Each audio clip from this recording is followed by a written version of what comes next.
Shalom saudara. Seperti tahun-tahun sebelumnya, di mana beberapa hari ke depan kita akan memasuki musim libur lebaran, ya kan? Tentunya ada di antara kita yang sudah membuat perencanaan-perencanaan. Dan yang paling populer biasanya ialah mudik ke kampung halaman, ya kan? Haleluya. Nah, mudik menjadi pilihan favorit bagi kebanyakan orang. Mengapa?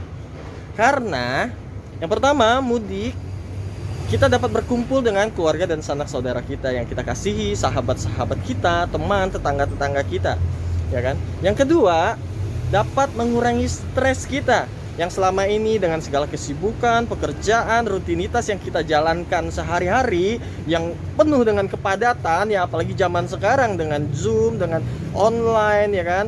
Nah, hal-hal tersebut membuat kita jenuh sehingga kita perlu mendetoks, kita perlu untuk istirahat sejenak. Maka mudik menjadi pilihan yang tepat. Nah, yang ketiga, mudik juga dapat mengembalikan ingatan-ingatan lama kita. Kita dapat mengenang masa kecil kita, masa lalu kita, ya tentunya yang indah-indah, ya kan, bersama dengan keluarga, sanak saudara. Kita bisa bercerita tentang masa lalu kita dan sebagainya ketika kita mudik. Oleh sebab itu, mudik adalah pilihan yang tepat bagi semua orang untuk menghabiskan liburannya. Tapi masalahnya di tahun ini terjadi hal yang berbeda. Kenapa? Karena adanya larangan untuk mudik. Kita dilarang untuk mudik, ya kan? Ya, semua itu terjadi, ya seperti kita ketahui bahwa hari-hari ini terjadi pandemi, terjadi satu wabah yang sedang mewabah di mana-mana, gitu kan? Nah, hal itu dilakukan untuk kita mengantisipasi supaya penyebarannya berkurang. Hal itu juga dilakukan supaya kita menjaga orang-orang yang kita kasih, orang-orang sekitar kita, ya kan? Dan kita juga membantu pemerintah untuk biar cepat menyelesaikan masalah ini, ya kan? Nah, jangan sampai terjadi seperti yang terjadi di negara-negara lain yang salah satunya sedang viral saat ini, yang sedang kritis, yaitu India. Kita perlu doakan India, ya kan? Kita perlu doakan supaya India dipulihkan Tuhan. Nah, apa yang ingin saya sampaikan ialah kondisi yang terjadi belakangan ini yang menyebabkan banyak orang akhirnya meninggalkan dunia ini tanpa persiapan. Yang saya kasih dengan istilah mudik. Nah, mari sejenak kita lihat di mana sebenarnya kampung halaman kita sebelum kita ngomong mudiknya. Tetapi kita akan bicara tentang, kita lihat dulu di mana kampung halaman kita, tempat di mana kita satu kali nanti ketika dapat panggilan untuk mudik, kita akan mudik, ya kan? Nah, Tuhan Yesus, satu kali Tuhan Yesus berdoa kepada Bapa, dan Tuhan Yesus berkata demikian dalam Yohanes 17 ayat yang ke-14. Dikatakan, "Aku," kata Yesus, "telah memberikan firman-Mu kepada mereka. Mereka itu kepada kita, dan dunia membenci mereka karena mereka bukan dari dunia. Sama seperti aku," kata Tuhan Yesus, "bukan dari dunia." Yesus berkata bahwa kita tidak berasal dari dunia sama seperti Dia. Di manakah Yesus saat ini? Saat ini kita tahu bahwa Yesus ada di surga. Dia sedang duduk di sebelah kanan Allah Bapa. Yesus yang bertata di surga. Dan dapat kita pastikan bahwa kampung halaman kita, kalau Yesus kampung halamannya surga, maka kita kampung halamannya pun surga, ya kan? Karena kita berasal dari surga, kita anak-anak surga. Haleluya. Nah, pertanyaannya ialah, apakah saudara sudah yakin jikalau nanti ada panggilan untuk mudik, saudara akan mudiknya ke surga?